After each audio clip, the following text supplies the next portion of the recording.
बिस्मिल्लाहिर्रहमानिर्रहीम। अस्सलाम वालेकुम दोस्तों, नई वीडियो में खुश आमदीद। दोस्तों, पाकिस्तान के साथ गद्दारी करने और मुल्क दुश्मन कुव्वतों के लिए आलाकार बनने पर सजाए मौत पाने वाले ब्रिगेडियर रिटायर्ड राजा रिजवान के रा के साथ ताल्लुकात कब और कैसे कायम हुए और पाक फौज ने कैसे उस सब का पता चलाया, तमाम मालूमात मंजर आम पर आ गई। इसके साथ ही इस तारीखी फैसले का पीटीएम की क़यादत पर क्या असर पड़ा है, इसकी तफसीलात भी हम आपसे शेयर करेंगे।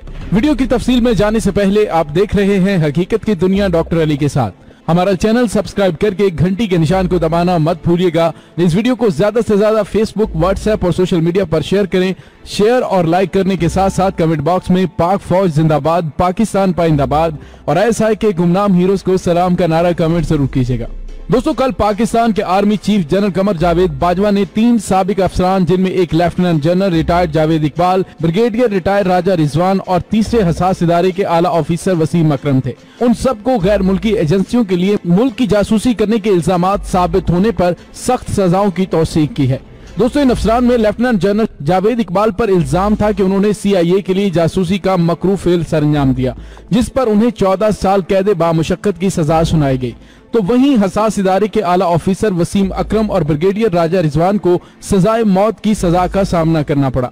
दोस्तों, आखिर क्या वजह बनी कि पाक फौज के एक रिटायर्ड ब्रिगेडियर को मौत की सजा देना पड़ी?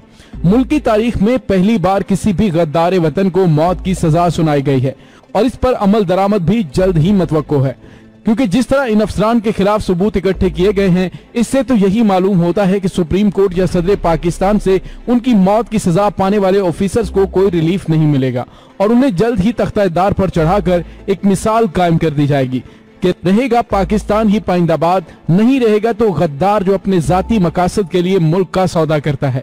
दोस्तों, आइए अब हम आपको राजा रिजवान से मुताल्लिक कुछ हकायक बताते हैं कि किस तरह पाक फौज में सारी उम्र गुजारने वाले उस ऑफिसर ने भारतीय एजेंसी रा के साथ ताल्लुकात इस्तवार किए और फिर उसके बाद अहम मुल्की राज उनके हवाले किए और किस तरह गुमनाम हीरोज ने उनका न सिर्फ खोज लगाया बल्कि उन्हें फौरी गिरफ्तार करके फौरी बैरून मुल्क भागने से रोका। दोस्तों, गद्दारी की सजा पाने वाले ब्रिगेडियर रिटायर्ड राजा रिजवान के हवाले से ये मालूमात सामने आई हैं कि राजा रिजवान पाक फौज में कई अहम ओहदों पर फाइज रहे और वो 2014 में पाक फौज से रिटायर्ड होने के बाद इस्लामाबाद में रह रहे थे। जराये के मुताबिक राजा रिजवान की रिटायरमेंट से कबल ही सिक्योरिटी इदारे उन पर नजर रखे हुए थे और रिटायरमेंट के बाद भी उस पर नजर रखी गई। फौजी जराये का इस हवाले से कहना है कि 2009 से 2012 के दौरान रिजवान अहम यूरोपीय ममालिक में मिलिट्री अताशी की जिम्मेदारियां निभाता रहा और इसी दौरान उसका राबिता भारतीय खुफिया एजेंसी रा से हुआ।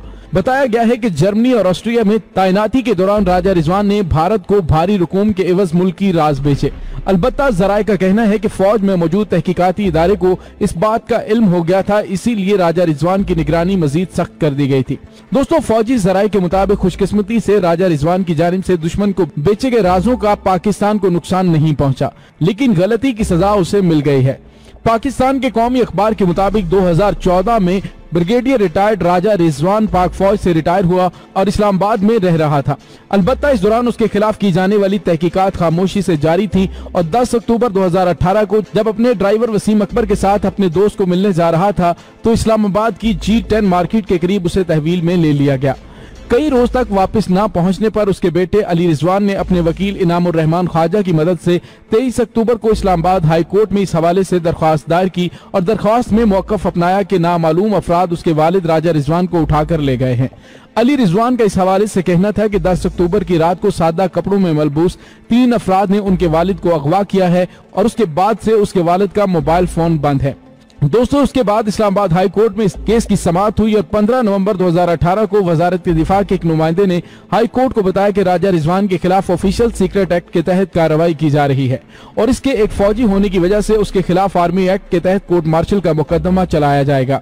इसके बाद अदालत की कार्रवाई गैर मुअय्यना मुद्दत के लिए मुलतवी कर दी गई थी। अब 30 मई 2019 को army chief general Qamar Javed Bajwa ने राजा रिजवान की सजाए मौत की तौसीक कर दी है। कौमी अखबार के मुताबिक राजा रिजवान पर पहले ही नजर रखी गई थी, ताहम तहकीकाती इदारे ठोस शवाहिद मिलने तक मुजरिम पर हाथ नहीं डालना चाहते थे और जैसे ही उनके तमाम शकूक यकीन में बदल गए और अक्टूबर 2018 में उसे हिरासत में ले लिया गया। सजाए मौत की सजा के बाद अब राजा रिजवान के पास सदर पाकिस्तान से मौत की सजा पर रहम की अपील करने का मौका भी है, मगर क्या सदर पाकिस्तान एक गद्दार को माफी दे सकते हैं? हरगिज नहीं। यूं रहम की अपील रिजेक्ट होते ही राजा रिजवान के डेथ वारंट्स जारी होंगे और उनको तख्ता-ए-दार पर लटका दिया जाएगा। और यूं वो काम जो 1967 में अगरतला साजिश केस में शेख मुजीबुर रहमान से शुरू किया जाना चाहिए था, अब राजा रिजवान से शुरू किया जाएगा। और उसके बाद मोहसिन दावड़ अली वजीर और मंजूर पश्तीन और पता नहीं किस किस की बारी आएगी। लेकिन जैसे ही मुल्क में पहली बार गद्दारी के इल्जाम में एक साबिक फौजी ऑफिसर को मौत की सजा की तौसीक हुई, उसी लम्हे से पीटीएम की क़यादत की अक्ल भी ठिकाने पे आती महसूस हो रही है।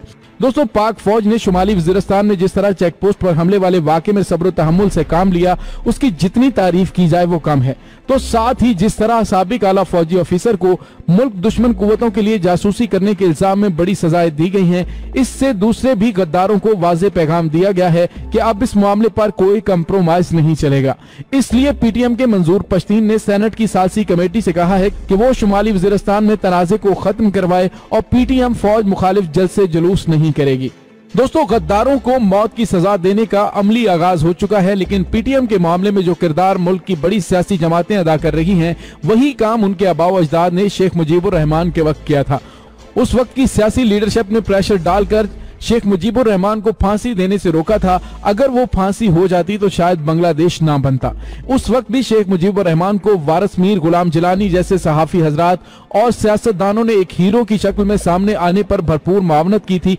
तो वही काम आज बिलावल मरियम, हामिद मीर, गुल बुखारी और अरम चीमा जैसे सहाफी कर रहे हैं। उन सबको पता नहीं है कि मंजूर पश्तीन फाटा की आजादी चाहता है। क्या उनको नहीं पता कि सब कुछ CIA, रा, NDS और मुसाद के इशारों पर हो रहा है? दोस्तों, अगर देखा जाए तो अफगानिस्तान में मंजूर पश्तीन के पोस्टर लगाए जा रहे हैं कि ये हमारा हीरो है, जो कि पाकिस्तान के अंदर अपने अज़ाइम को अमली जामा पहनाने के लिए बरसरे पेकार है। तो दोस्तों, पाकिस्तान की सियासी जमातें मंजूर पश्तीन से नहीं पूछती कि अफगानिस्तान में तुम्हें हीरो बनाकर तुम्हारे पोस्टर्स क्यों लगाए जा रहे हैं। यकीनन उसके पीछे मुल्क दुश्मन कुव्वतें हैं जो पाकिस्तान को स्टेबल नहीं रहने देना चाहती। दोस्तों, यकीनी तौर पर इन तमाम चीजों का पता हमारी सियासी जमातों को है, लेकिन अब उनको पता चल जाना चाहिए कि इस मुल्क में गद्दारों को तख्ता-ए-दार पर लटकाने का आगाज हो चुका है, और वो भी पाक फौज से। तो अब कौन है जो बच सकेगा? मैं तमाम पार्टियों से कहना चाहता हूं कि इक़्तिदार की हवस के पुजारियों और पाक फौज से बुग़्ज़ रखने वाले सहाफियों, पाकिस्तान रहेगा पाइंदाबाद, और अगर नहीं रहेगा तो उस मुल्क का गद्दार, और इसका ठिकाना होगा तख्ता-ए-दार। दोस्तों, ये तो थी डॉक्टर अली की राय। आप भी अपना फीडबैक जरूर दीजिएगा। इस दुआ के साथ डॉक्टर अली को इजाजत दीजिए कि अल्लाह ताला इस पाक धरती के तमाम गद्दारों का खात्मा फरमाए और मुसल्लह अफवाज को तमाम महाजों पर कामयाबी अता फरमाए। आमीन सुम्मा आमीन। डॉक्टर अली को इजाजत दीजिए। इंशाल्लाह बहुत जल्द मिलते हैं एक नई वीडियो में। तब तक के लिए अपना बहुत सारा ख्याल रखिएगा। पाक फौज जिंदाबाद, पाकिस्तान पाइंदाबाद। ISI के गुमनाम हीरोज को सलाम। अल्लाह वारिस।